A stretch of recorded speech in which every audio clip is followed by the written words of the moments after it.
A very good morning to all of you students. So today we are going to discuss chapter 2. The chapter name is matter around us pure. So first of all we are going to discuss the chapter heading. देखिए यहाँ पर जो बताया गया है कि इस matter around us pure मतलब बेसिकली हमें ये जानना है कि जो भी जिस तरह का भी मैटर हमारे आसपास रखा हुआ है या जो भी हम खाने पीने की बात करें या अदर चीज़ों की, क्या वो प्योर फॉर्म में है, क्या वो शुद्ध है, बेसिकली हमें ये जानना है। तो इस चैप्टर में जो है हम यही सारी चीज़ें देखेंगे आगे कि क्या किस तरह से उसकी प्योरिटी लेवल है, क्या वो प्योर है या नहीं, या क्या तरीके हैं उनकी प्योरिटी को चेक करने के लिए।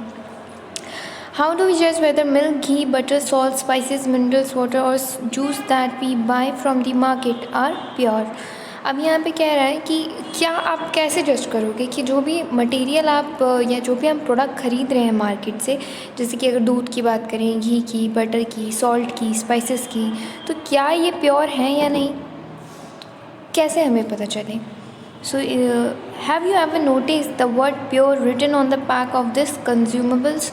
क्या आपने कभी नोटिस किया है कि ये जो भी प्रोडक्ट आप लेते हैं उसके ऊपर लिखा होता है pure. For a common person pure means having a no adulteration. अगर हम कॉमन पर्सन की बात करें तो उनके लिए प्योर का मतलब क्या है कि जिसमें किसी भी तरह का कोई अडल्ट्रेशन ना हो, मिलावट ना हो। But for the scientist all the things are actually mixture of a different substance and hence not pure. लेकिन अगर हम साइंटिस्ट के तौर पे देखें उनके हिसाब से तो सारी चीज़ें क्या हैं, एक्चुअली मिक्सचर हैं प्रोडक्ट में, तो ये चीज़ें क्या हैं, ऐसे ही प्योर नहीं है। For example milk is actually mixture of a water, fat, protein etc. अगर हम दूध की बात करें तो दूध में क्या है, फैट, प्रोटीन और बाकी की सारी चीज़ें हैं, तो ये सारे क्या है, मिक्सचर है। It means that all the constituent particles of the substance are the same in their chemical nature. A pure substance consists of a single type of particle, in the other words. अगर हम इस तरह से जाएँ तो इसका मतलब क्या है कि कोई भी अगर सब्सटेंस जो है सिंगल तरह का पार्टिकल जो है कंस्टिट्यूट कर रहा है तो वो प्योर है, else it is impure. Okay, so the next para is, as we look around we can see that the most of the matter around us exists as a mixture of the two or more pure components. For example, sea water, mineral, soil etc are all mixtures. अब यहाँ पे जैसे बाकी चीज़ों के बारे में बताया गया है कि ये सारी चीज़ें क्या हैं, ये मिक्सचर्स हैं। अब हम देखेंगे what is mixture. Mixtures are the constituted by a more than one kind of pure form of a matter. We know that dissolved sodium chloride and can be separated from water by the physical process of the evaporation. अब देखिए यहाँ पे बात की गई है कि mixture actually में क्या है। तो देखिए अगर हम बात करें कि जो सोडियम क्लोराइड है उसे हम पानी में मिक्स कर दें तो it will form a mixture, और इसके बाद अगर हमें इसे अलग करना है, सेपरेट करना है, तो उसके लिए क्या फिजिकल प्रोसेस करनी होगी, वाटर का इवापोरेशन करना होगा, उसे हीट में रखना होगा, and then will get the sodium chloride itself in the pure substance form and cannot be separated by the physical process into its a chemical constituent. Just like देखिए यहाँ पे बताया कि सोडियम क्लोराइड जो है ये अपने प्योर सब्सटेंस की फॉर्म में, लेकिन ये जो है सेपरेट नहीं किया जा सकता है फिजिकल प्रोसेस से इनटू इट्स केमिकल कंस्टिट्यूएंट। जो उसकी केमिकल कंस्टिट्यूएंट है इसे हम जो है बेसिकली चेंज नहीं कर सकते। Similarly sugar is a substance which contains only one kind of pure matter and it is the composition in the same through out. और इस ये भी जो है अगर शुगर की बात करें तो वो एक ऐसा सब्सटेंस है जो क्या कंटेन करता है, एक ही तरह का जो है मैटर क्या करता है, कंटेन करता है, और इसके साथ साथ इसकी कंपोजिशन भी क्या है, वो सेम है। Soft drink and the soil are not single pure substance. Whatever the sources of the pure substance may be, it always have the same characteristics property. अब देखिए जो भी सॉफ्ट ड्रिंक की बात करें या फिर सॉइल या अदर जो भी चीज़ें की सब्सटेंस की बात करें, जो भी ऐसी चीज़ जो सिंगल तरह का कैरेक्टरिस्टिक रखती है, यानी सिंगल कंस्टिट्यूएंट रखती है, उस प्रॉपर्टी के बेस पे ही हम कह सकते हैं कि वो मैटर जो है प्योर है या फिर मिक्सचर है। अब देखिए टाइप्स ऑफ मिक्सचर है, उसके लिए यहाँ पे एक एक्टिविटी बताई गई है, depending upon the nature of the components that are from a mixture we can have a different types of mixture. अब यहाँ पे बहुत सारी तरह के मिक्सचर हैं जिसके लिए यहाँ पे एक्टिविटी परफॉर्म की है, इसे आप एक बार रीड कर लीजिएगा। Now we see the solution. A solution is a homogeneous mixture of a two or more substance. अब देखिए सॉल्यूशन क्या है, basically it's a homogeneous mixture of a two or more substance. अब ये जो है ये क्या है, चलिए अब हम देखते हैं इसमें आगे। जैसे यहाँ पे बताया गया ये दोनों क्या है, होमोजीनियस मिक्सचर, यानी दोनों इवनली क्या हो रहे हैं, मिक्स हो रहे हैं। You come across various types of solution in your daily life, और इस तरह से क्या है, हम अपनी डेली लाइफ में कई तरह के सॉल्यूशंस को देखते हैं. Lemonade, soda, water, ETC are all the examples of a solutions. Usually, we think of a solution as a liquid that contains either a solid, liquid, or gas dissolved in it. But we can also have a solid solution and the gaseous solution, which is air and alloys. In a solution, there is a homogeneity in the particle level. For example, lemonade taste and the same throughout. This shows the particle of the sugar and salt are evenly distributed in the solution. अब देखिए यहाँ पे बताया गया है कि जो solution है वो कई तरह से, अगर हम एयर की बात करें या किस तरह के अलॉय की बात करें, जैसे अगर कोई स्टील है, वो स्टेनलेस स्टील है, तो उसमें कई तरह की क्या है, केमिकल जो है चीज़ें सॉलिड वे में मिलाई गई हैं, जो कि मिक्स की गई हैं, तो क्या है, एक नया फॉर्म ऑफ मिक्सचर हमें मिला है. तो सारी चीज़ें क्या है, ये सॉल्यूशन ही है. अगर हम इसके साथ साथ अगर हम लेमनेड की बात करें तो उसमें हम जो भी सोडा मिला रहे हैं, लाइम जूस मिला रहे हैं, इसके साथ साथ जो अदर वाटर की बात करें, शुगर की बात करें, तो जब हम उसे मिक्स करते हैं और जब हम उसे टेस्ट करते हैं तो हमें हर सिप में क्या है, हर चीज़ का टेस्ट प्रॉपरली मिलता है, हमें समझ में आता है. तो इसका मतलब क्या है, उस सॉल्यूशन में वो पूरा इवनली डिस्ट्रीब्यूटेड है. This is a solution. Now A solution has a solvent and the solute as it is its component. अब solution की जब हम बात करते हैं तो उसमें क्या होता है, solvent और solute दोनों होता है as its component. The component of the solution that dissolves the other component in it is usually the component present in the larger amount is called the solvent. अब देखिए यहाँ पे जो बात की गई, जो component है solution में जो dissolve हो रहा है, वो basically क्या है, solvent है. The component of the solution that is dissolved in the solvent, which is usually present in the lesser quantity, is called the solute. अब देखिए यहाँ पे बात कर रहा है the component of the solution that is dissolved in the solvent. अब जो solvent के अंदर dissolve हो रहा है उसे हम क्या कहेंगे, solute. A solution of sugar, for example, a solution of a sugar in water is a solid in liquid solution, and this solution sugar is a solute and water is a solvent. अब यहाँ पे देखिए कई तरह से यहाँ पे example लिए गए हैं कि सॉलिड और सॉल्वेंट क्या है. जैसे कि मैंने आपको यहाँ पे बताया है कि यहाँ पे क्या है, शुगर जो है वो एज अ सॉल्यूट परफॉर्म कर रहा है और वाटर जो है एज अ सॉल्वेंट. यानी क्या है, शुगर पानी में घुल रहा है, तो पानी कैसे फॉर्म कर रहा है, पानी किस तरह से परफॉर्म कर रहा है एज अ सॉल्वेंट, और शुगर कैसे कर रहा है, शुगर जो है शुगर इज कैसे परफॉर्म करे as a solute and the water is performing as a solvent. अब चलिए देखेंगे properties of a solution. The solution is a homogeneous mixture. The particles of a solution are smaller than 1 nm, which is a 10 to the power minus 9 meter in the diameter, and so they cannot be seen by a naked eyes. Because of a very small particle size, they do not scatter a beam of light passing through the solution, so the path of the light is not visible in a solution. अब ये जो है particle का size ये काफ़ी ज़्यादा क्या होता है, स्मॉल होता है, इस वजह से क्या है, ये बीम लाइट को जो है स्कैटर पास करने देता है. तो इसीलिए जो बोला है कि पाथ जो रहता है लाइट का वो विजिबल नहीं रहता सॉल्यूशन में, क्योंकि प्रॉपर्ली क्या होता है, वो स्कैटर नहीं हो पाता है.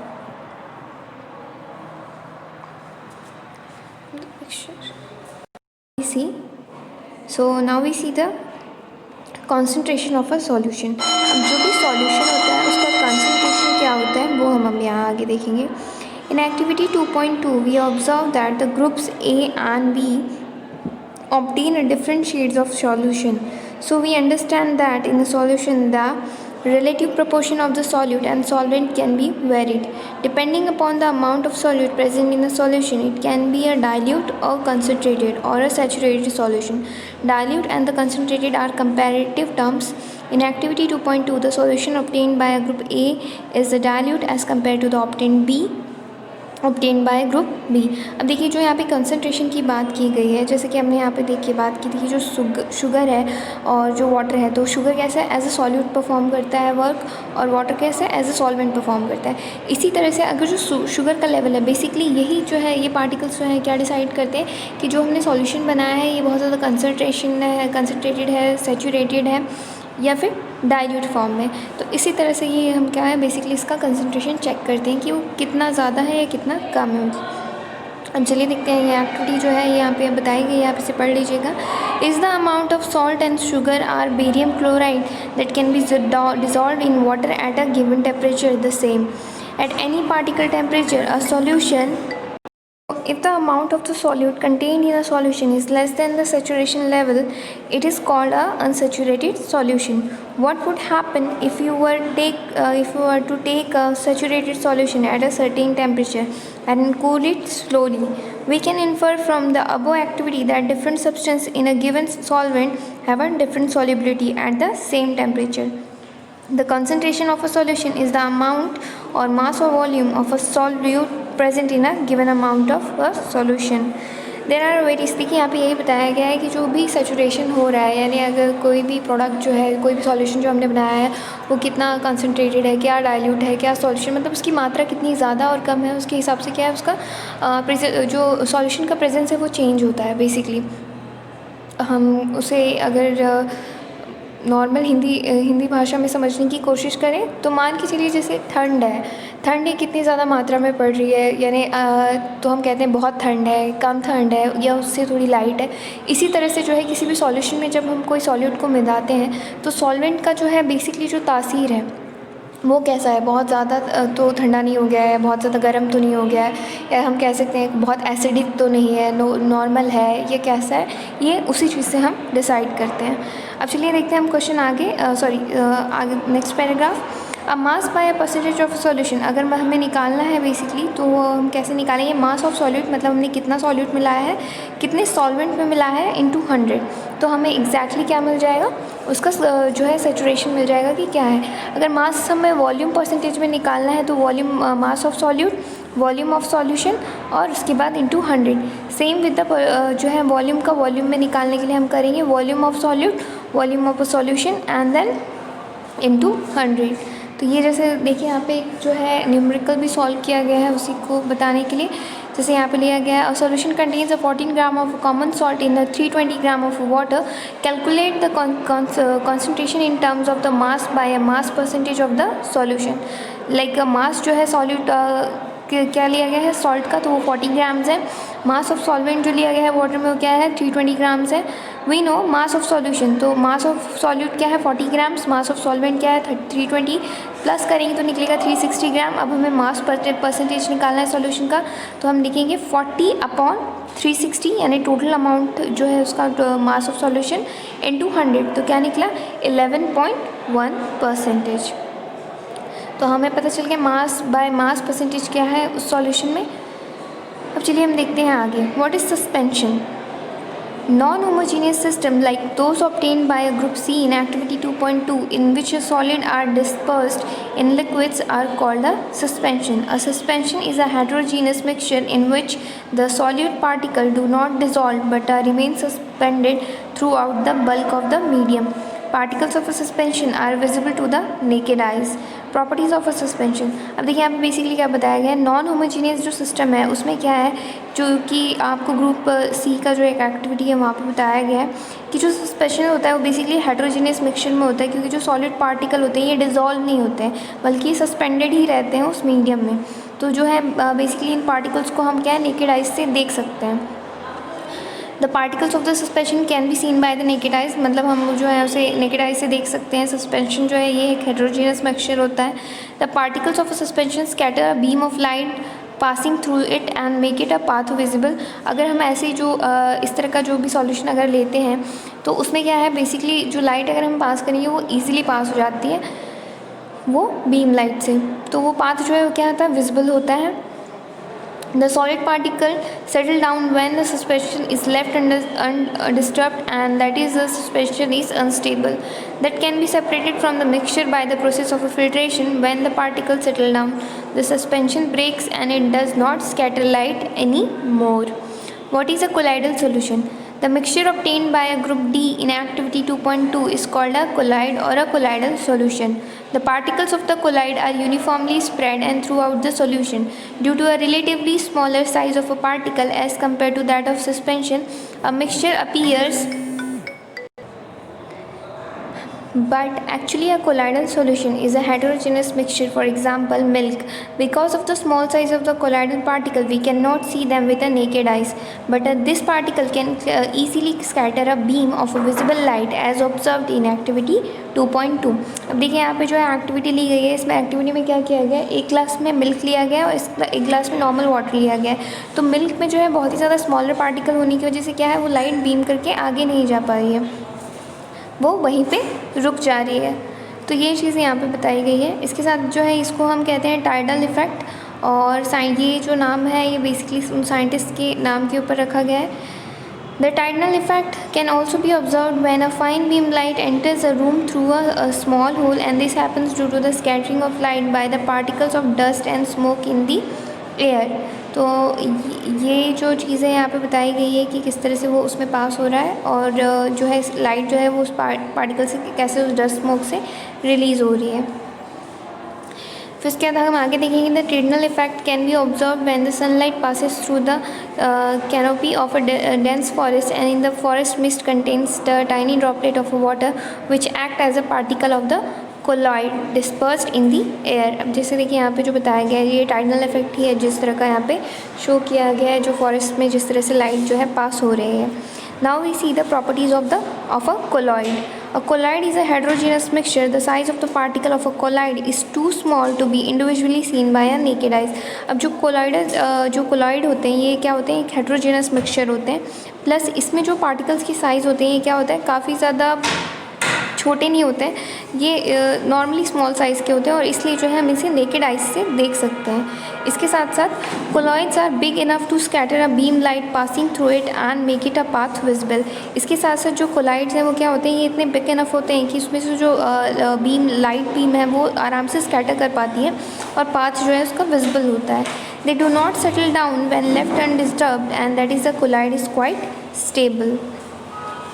अब इसके साथ साथ देखिए यहाँ पे बताया गया है कि जो ये होते हैं ये बेसिकली सेटल डाउन होते हैं जब ये अनडिस्टर्ब तौर पे से लेफ़्ट कर दिया जाए, तो ये क्या होते हैं, स्टेबल होते हैं। They cannot be separated from the mixture by the process of a filtration, but a special technique of separation known as a centrifugation can be used to separate colloidal particles. The components of a colloidal solution are dispersed phase and the dispersion medium. The solute-like component or dispersed particle in a colloid form a dispersed phase, and the components in which the dispersed phase suspended is known as the dispersing medium. Colloids are classified according to the state of the dispersing medium and the dispersed phase. A few common examples are given in a table 2.1. From the table you can see they are very common everyday life. So now we'll see here the separating the components of a mixture. Basically हम जो है mixture में से जो components हैं उन्हें separate करेंगे। तो अब हम देखेंगे, we have learned that the most of the natural substances are not chemically pure. अगर हम देखें कि जो भी natural substance है, अगर हम chemically उसे देखने की बात करें तो क्या है, वो केमिकली प्योर नहीं है। Different methods of separation are use to get individual components from a mixture, और इसके लिए जो है कई तरह के डिफरेंट मेथड्स जो हैं वो हमें यूज़ करने पड़ते हैं। किस चीज़ के लिए, इंडिविजुअल कंपोनेंट को पाने के लिए from mixture. Separation makes it possible to study and use the individual components of a mixture. अब जो सेपरेशन किया गया है ये जो है बेसिकली हमें पॉसिबल कर पाता है ये स्टडी करने के लिए कि इंडिविजुअल कंपोनेंट जो है वो मिक्सचर में कैसा है, क्या है, इन सारी चीज़ों के लिए। Now we see the heterogeneous mixture can be separated into their respective constituents by simple physical methods like a hand picking. अब देखिए जो हेटेरोजेनस मिक्सचर है ये जो है हम इसे बेसिकली इसे सेपरेट कर सकते हैं इसकी कंस्टिट्यूएंट को सिंपल फिजिकल मेथड से भी। जैसे कि अगर हम बात करें तो हम हाथ से भी उठा सकते हैं और जो भी स्लीविंग फिल्ट्रेशन है वो भी कर सकते हैं। तो it's an easy and we use it in a day to day our life. Sometimes special techniques have to be used for the separation of the components of a mixture। और कई बार क्या होता है, कई बार हमें बहुत सारी स्पेशल टेक्निक्स जो होती हैं वो यूज़ करनी पड़ती हैं कंपोनेंट्स को सेपरेट करने के लिए। How can we obtain a coloured component from a blue black ink? Activity अब देखिए यहाँ पे जो ब्लू और ब्लैक इंक है उसको अलग करने के लिए यहाँ पे एक्टिविटी बताई गई है, चलिए देखते हैं वो क्या है। फिर half beaker with water, put a watch glass on the mouth of the beaker, put a few drops of ink in the watch glass, now start heating the beaker, we do not want to heat the ink directly, you will see that the evaporation is taking place from the watch glass. Continue heating as the evaporation goes on and stop heating when you do not see any further change on the watch glass. Observe carefully and record your observation. We find that the ink is a mixture of a dye in a water, and thus we can separate the volatile component, which is a solvent, from the non-volatile solute by a method of evaporation. So इस method से जो है हम क्या कर सकते हैं, उसे अलग कर सकते हैं. Now we see now how can we separate a cream from milk.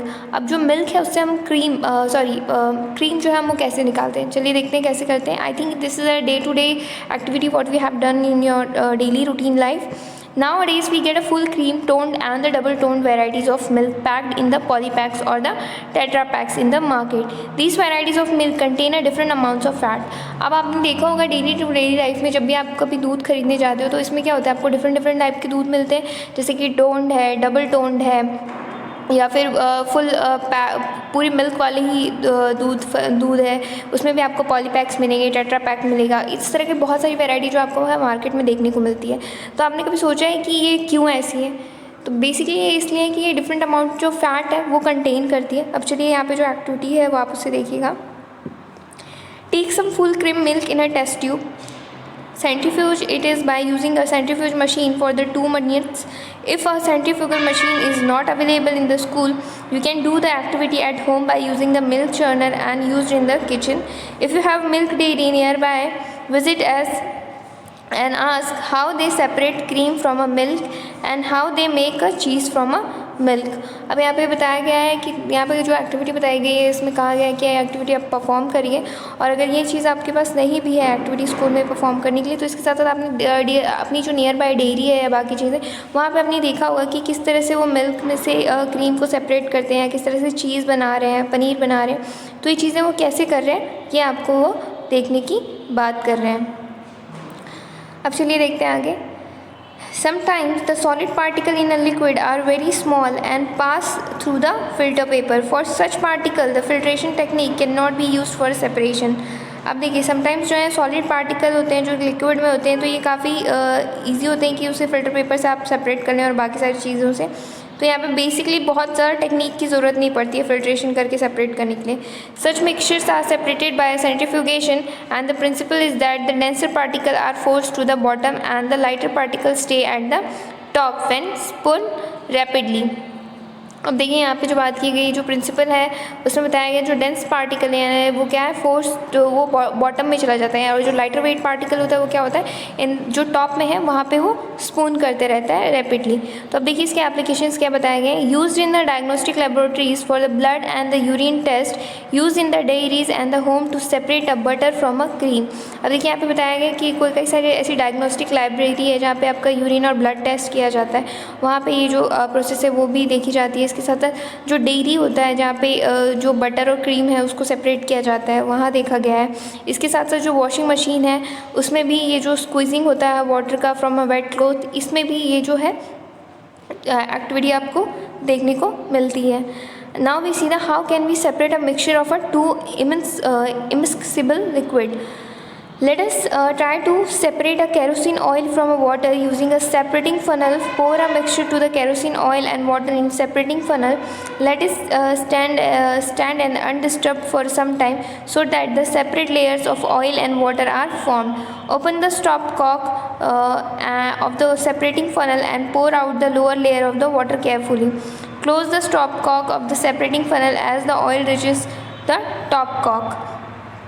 अब देखिए यहाँ पे जो बताया गया है जो सेपरेटिंग फनल है वो ऊपर है, केरोसिन ऑयल उधर ऊपर है, उसके बाद जो है वाटर सबसे नीचे है. तो बेसिकली क्या हो रहा है केरोसिन ऑयल ऊपर तैर रहा है. अभी इस किस प्रिंसिपल के ऊपर से तैर रहा है वो हम देखेंगे आगे. सबसे पहले इसके एप्लीकेशन देखेंगे. To separate a mixture of oil and water, जो ऑयल और वाटर का मिक्सचर होता है इसे सेपरेट करने के लिए भी यूज़ किया जाता है. इसके साथ साथ in the extraction of iron from its ore, जो आयरन है उसके ओर से उसे एक्सट्रैक्ट करने के लिए भी किया जाता है.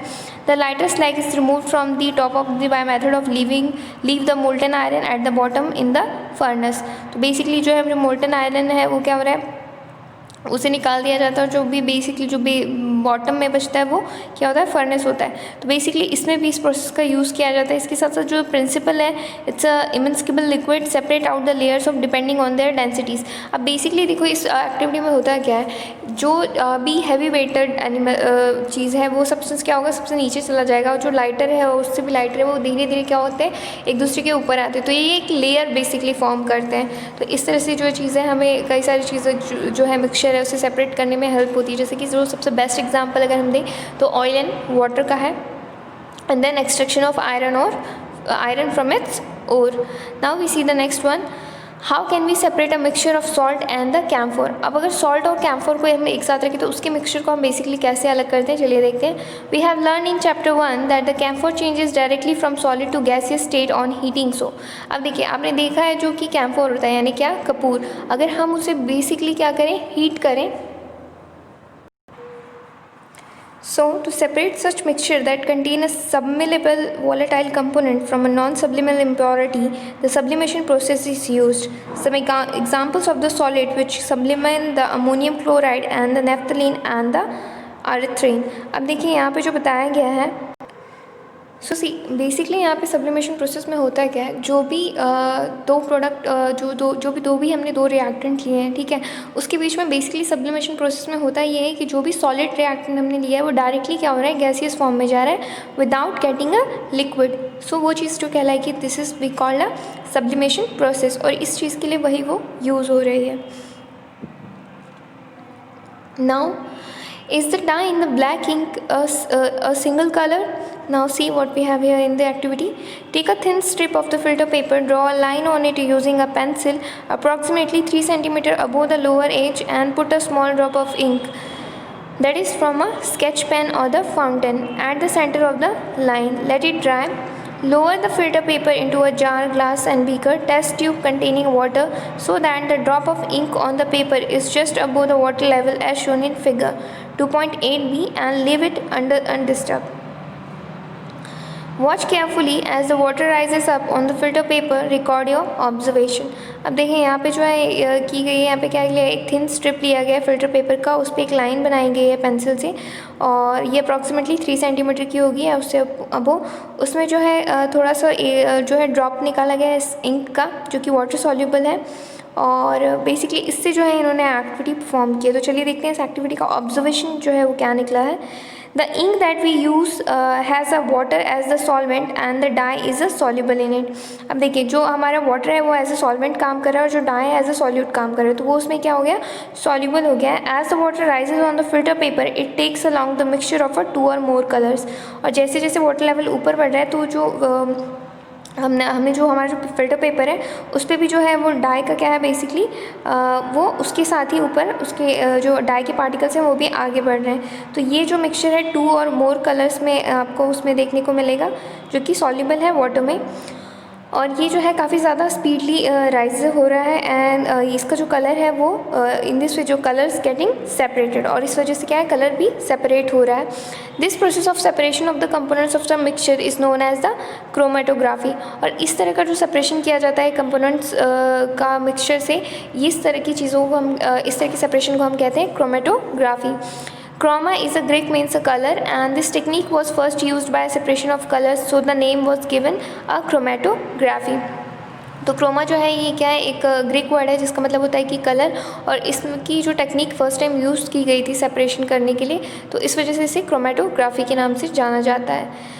With the advancement in the technology, newer techniques of chromatography have been developed. You will study about the chromatography in a higher classes. अब इसके बारे में जो है क्रोमेटोग्राफी के बारे में आप हायर क्लासेस में और डिटेल में पढ़ेंगे, जैसे कि एप्लीकेशंस हैं to separate colours in a dye, pigments from a natural colour, drug from a blood. How can we separate a mixture of a 2 miscible liquid. अब जो 2 मिक्सचर है उसमें से मिक्सेबल बेसिकली लिक्विड में से उसे हम कैसे अलग करेंगे, हमें वो देखना है। So separation of 2 miscible liquids by the distillation. अब डिस्टिलेशन प्रोसेस से जो है इसे अलग किया जा रहा है। यहाँ पे देखिए let's try to separate acetone and water from their mixture. Take the mixture in a distillation flask, fit it with the thermometer, arrange the apparatus as shown in figure 2.9. Heat the mixture slowly, keeping a close watch at the thermometer, and the acetone vaporized condenses in the condenser and can be collected from the condenser outlet. Water is left behind in the distillation flask. Let's see what we get here in this. The observation is says the method is called the distillation. जो ये method है इसे हम distillation कहेंगे, and it is used for the separation of the components of a mixture containing two miscible liquids that boil without decomposition and have a sufficient difference in their boiling point. अब देखिए ये जो ये एक ऐसा separation है जो कि बेसिकली कंपोनेंट्स में होता है, जो कि मिक्सचर है जिसमें दो तरह के लिक्विड्स जो है मिक्स हैं और दोनों का जो बॉइल हम कर रहे हैं, डिकम्पोजिशन जो कर रहे हैं उसका उसमें सफिशेंट डिफरेंस है किसके बॉइलिंग पॉइंट्स का. To separate a mixture of two or more miscible liquids for which the difference in the boiling point is less than 25 K, the fractional distillation process is used. For example, for the separation of the different gases from the air, different functions from a petroleum product, etc. अब देखिए ये जो है कहाँ पे use होता है, जैसे कि जो फ्रैक्शनल डिस्टिलेशन प्रोसेस है उसमें होता है. फॉर एग्जांपल जैसे कि सेपरेशन हो रहा है गैस का मतलब एयर में, एंड देन पेट्रोलियम प्रोडक्ट जो है उसमें बेसिकली जिस तरह का हम सेपरेशन करते हैं तो वहाँ पे ये जो है डिस्टिलेशन ज़्यादातर यूज़ होता है. And the apparatus is similar to that of the simple distillation, और जो एपरेटस हैं वो भी लगभग सेम होते हैं उन एपरेटस से, except that the fractioning column is fitted in between the distillation flask and the condenser. और जो ये फ्रैक्शनिंग है का कॉलम है ये भी लगभग फिल्टर होता है उस डिस्टिलेशन फ्लास्क के कंडेंसर में. A simple fractioning column is a tube packed with a glass beads, and the beads provide a surface for the vapors to cool and condense repeatedly as shown in figure 2.10. Now we see ahead. Can we go obtain a different gases from air? So let's see here. See. How can we obtain different gases from air. मतलब अगर air हम जो जैसे कि हम जानते हैं जो कि जैसे कि हम ऑक्सीजन जो है इनहेल कर रहे हैं, हमने पता है कि गैस जो है जो एयर है क्या है बहुत सारी गैसेस का मिक्सचर है. तो ये क्या है एक जो होमोजीनियस मिक्सचर है. तो चलिए हम देखते हैं इसमें किस तरह से इसे अगर हमें कोई दूसरी गैस जो है वो सेपरेट करनी है तो हम कैसे करेंगे. Air is a homogeneous mixture and can be separated into a components by a fractional distillation. The flow diagram shows the steps of the process. Air, the compress and cool by increasing pressure and decreasing temperature. Then liquid air, which allows to warm up slowly in the fractional distillation column. Then again its gases get separated at the different heights. अब देखिए जो oxygen है उसका boiling point बताया गया है, इट्स -183. Then argon, then the nitrogen, and the percent of air by volume जो है वो उन्होंने इतना घेरा हुआ है. So let's see what we have ahead. If we want a oxygen gas from the air, we have to separate out all the other gases present in the air. अगर हम सिर्फ बात करें ऑक्सीजन गैस को air में से निकालने के लिए तो उसके साथ साथ हमें जो दूसरी गैसेस हैं उनसे भी क्या करना होगा, अलग करना होगा उस एयर से. And then cool it by decreasing the temperature to get liquid air, and this liquid air is allowed to warm up slowly in a fractional distillation column where the gases get separated at a different height depending upon their boiling points. अब जो भी चीज़ें हम अलग करेंगे, जैसे जैसे हम उसे कूल करें या बेसिकली जो भी हम उसे सेपरेट करें तो इनका जो है बॉइलिंग पॉइंट जो है वो डिफरेंट रहेगा और उसके अकॉर्डिंग ही जो है उनकी हमें बेसिकली हमें सेपरेट करने के लिए हाइट्स जो है वो मिलेंगी. अब answer now we see here. How can we obtain pure copper sulphate from an impure sample. अब देखिए जो हमें यहाँ पे जो है कॉपर सल्फेट हमें इसे प्योरली निकालना है इम्प्योर सैम्पल में से. तो चलिए देखते हैं हम वो कैसे करेंगे. Take some impure sample of a copper sulphate in a china dish. अब एक चाइना डिश है उसमें जो है हमें बेसिकली इम्प्योर सैम्पल लेना है कॉपर सल्फेट का और इसे डिज़ोल्व करना है इस वाटर में. फिल्टर द इम्प्योरिटी आउट, और जो इम्प्योरिटी है उसको फिल्टर करनी है. Evaporate water from the copper sulphate solution so as to get a saturated solution. अब हम इसे जब इवेपोरेट करेंगे तो क्या होगा, जो कॉपर सल्फेट का सॉल्यूशन है उसमें से जो सैचुरेटेड सॉल्यूशन है वो धीरे धीरे अलग होगा. And then cover the solution with a filter paper and leave it undisturbed at the room temperature to cool slowly for a day. इसके साथ साथ जो है इसका सॉल्यूशन जो है हमें कवर करना है फिल्टर पेपर पे और उसके बाद उसको छोड़ देना है अनडिस्टर्ब मैनर पे रूम टेम्परेचर पे और उसको कूल करना है धीरे धीरे। और उसके बाद हमने क्या चीज़ें जो है ऑब्जर्व की है उसका हमें यहाँ पे पता चलेगा। चलिए देखते हैं आगे। The crystallisation method is use to purify solid. For example the salt we get from sea water can have a many impurities in it. The crystallisation जो मेथड है इसमें जो सॉलिड है उसको प्योरीफाई अगर हम करते हैं तो इसमें क्या है सॉलिड जो है ये सी वाटर से कैसे मतलब बेसिकली कैसे इसकी इम्प्योरिटीज़ को जैसे देखिए जो क्रिस्टलाइन मेथड है ये प्योरीफाई करने के लिए यूज़ किया जा रहा है सॉलिड के लिए।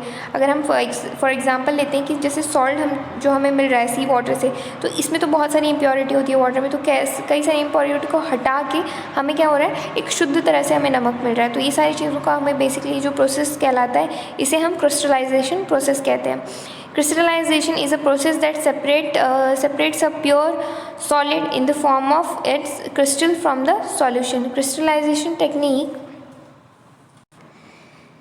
Now, during this process, one substance reacts with the another to undergo a change in a chemical composition. Chemical change brings a change in the chemical property of a matter and we get new substance. A chemical change is also called a chemical reaction. During the burning of candle, both physical and chemical changes take place. Can you distinguish this? Now we see the different one. What are the types of pure substance? So here we are gonna see what is a pure substance and how it is formed and their elements. So on the basis of their chemical composition, substance can be classified either as an element or compound. अब देखिए जो भी chemical composition होता है किसी भी substance का उसके बेसिस पे जो हमें उस element उसे मतलब classified करते हैं as element या फिर compound। अब एलिमेंट्स क्या होते हैं सबसे पहले वो देखिएगा। Robert Boyle was the first scientist to use the term element in 1661। Antoine Laurent Lavoisier a French chemist was the first to establish an experimentally useful definition of an element. He defined an element as a basic form of a matter that can not be broken down into a simpler substance by a chemical reaction. अब देखिए उन्होंने क्या define किया है element को। जो element है वो एक बेसिक फॉर्म होता है मैटर का जिसको ब्रेक नहीं किया जा सकता किसी भी सिंपलर सब्सटेंस में by the chemical reaction. Element can be normally divided into metals, non metals and the metalloids. जो एलिमेंट्स हैं हम उन्हें क्या कर सकते हैं हम उसे डिवाइड कर सकते हैं मेटल, नॉन मेटल में या फिर मेटलॉइड्स में। Metals usually show some or all of the following property. They have a luster which is a sign, and then they have a silver gray or a golden yellow color. They conduct heat and electricity. They are ductile, can be drawn into wires. They are malleable. They are sonorous. And the example of metals are gold, silver, copper, iron, sodium, potassium, etc. Mercury is the only metal that is liquid at room temperature, and non-metals usually show the some or all of the following property. They display a variety of colors. They are poor conductors of the heat and electricity. They are not a lustrous, sonorous and the malleable. अब देखिए metal और non metal में इतना फ़र्क अब सबको पता है कि जो मेटल होता है उसका शाइनी सरफेस होता है, नॉन मेटल का नहीं होता है। मेटल्स जो होते हैं वो सोनरस होते हैं, मतलब अगर हम उस पर किसी भी मेटल की चीज़ पे स्ट्राइक करते हैं उस पर आवाज़ आती है, पर नॉन मेटल में वैसी आवाज़ आपको देखने को नहीं मिलेगी। इसके साथ साथ जो मेटल होते हैं वो रिच कंडक्टर होते हैं इलेक्ट्रिसिटी के, पर जो नॉन मेटल होते हैं क्या होते हैं पुअर कंडक्टर होते हैं इलेक्ट्रिसिटी के। Examples of non metals are hydrogen, oxygen, iodine, carbon, bromine, chlorine. Some elements have the intermediate properties between those of the metals and the non-metals. They are called metalloids. Examples are boron, silicon, germanium, etc. Now we see the compounds. A compound is a substance composed of two or more elements chemically combined with one another in a fixed proportion. What do we get when two or more elements are combined? अब देखिए जो compound होता है वो क्या होता है। Compound एक ऐसा सब्सटेंस है जिसमें दो और दो से ज़्यादा एलिमेंट्स जो होते हैं केमिकली कंबाइंड किए जाते हैं इन अ फिक्स प्रोपोर्शन, उसे हम कहेंगे कंपाउंड। अब यहाँ पे देखिए एक्टिविटी बताई गई है, इस एक्टिविटी को पढ़िएगा। अब चलिए देखते हैं क्या है। मिक्सचर जो है यहाँ पे बताया गया है, जैसे कि जो मिक्सचर है एंड कंपाउंड है, इसके बीच का जो बेसिक डिफ्रेंशिएशन है वो यहाँ एक्सप्लेन किया गया है. What is mixture? So see here, elements और compound just mix together to form a mixture and no new compound is form. तो वो कहलाएगा क्या? मिक्सचर. कंपाउंड कब कहलाएगा? Elements react and form a new compound, या न्यू प्रोडक्ट जब वो करते हैं फॉर्म, तो हम उसे कहेंगे कंपाउंड. मिक्सचर क्या है? अब mixture has a variable composition. अब इस मिक्सचर में जो है कई सारी कंपोजिशन हो सकती है, तो वहाँ पे वेरिएबल्स हैं. लेकिन कंपाउंड की जब हम बात करें तो composition of each new substance is always fixed. और जो भी नया सब्सटेंस जो भी फॉर्म हो रहा है या लाया जा रहा है, उसका जो कंपोजिशन है वो क्या होगा? फिक्स होगा. A mixture shows the property of the constituent substance. और अगर हम कंपाउंड की बात करें तो new substance has totally different property. अब जो मिक्सचर है बेसिकली इसकी जब हम प्रॉपर्टी मिक्स करें तो यहाँ पे दोनों की प्रॉपर्टी जो है सिमिलर थोड़ी थोड़ी मिलती हुई मिलेगी, लेकिन कंपाउंड में जो है वो टोटली डिफरेंट प्रॉपर्टी भी हमें मिल सकती है. The constituents can be separated Fairlie easily by physical method. अब इसका जो कंस्टिट्यूएंट है इसको सेपरेट हम कर सकते हैं फिजिकल मेथड से फेयरली. बट अगर हम कंपाउंड की बात करें तो the constituent can be separated only by the chemical और इलेक्ट्रोकेमिकल रिएक्शन. लेकिन अगर हमें कंपाउंड को अलग करना है तो हम उसको बेसिकली केमिकल और इलेक्ट्रोकेमिकल मेथड के रिएक्शन से ही उसे अलग कर सकते हैं. The gas obtained by group 1 is a hydrogen and it is colorless, odorless and the combustible. It is not advised to the combustion test for the hydrogen in the class. देखिए जो basically जो group 1 का जो hydrogen है ये colourless होता है, odourless होता है, इसके बाद कंबशन लेस भी है, इसलिए इसे एडवाइस नहीं किया जाता है कि कंबशन टेस्ट किया जाए हाइड्रोजन का क्लास में, क्योंकि the gas obtained by the group 2 is hydrogen sulphide and it is a colourless gas with the smell of a rotten egg. अब देखिए जो हाइड्रोजन सल्फाइड की गैस है ये क्या है? ये कलरलेस होती है और इसका गैस जो है क्या होता है? इसका स्मेल जो है रोटन एग की तरह स्मेल करता है. You must have observed that the product obtained by both the groups show a different property, though the starting materials were the same. Group 1 has carried out the activity involving the physical change, whereas in case of Group 2, the chemical change has taken place. The material obtained by Group 1 is a mixture of two substances. The substances given are the elements iron and sulfur. The properties of the mixture are the same as that of its constituent. The material obtained by group 2 is a compound. On heating the two elements strongly, we get a compound which has totally different property compared to the combining elements. And the composition of the compound is the same throughout, and we can also observe that the texture and the color of the compound are same throughout. Thus, we can summarize the physical and chemical nature of the matter in the following graphical organizer. I hope this chapter you have understood, and regarding this chapter if you have any query you can ask me anytime. Thank you for the day.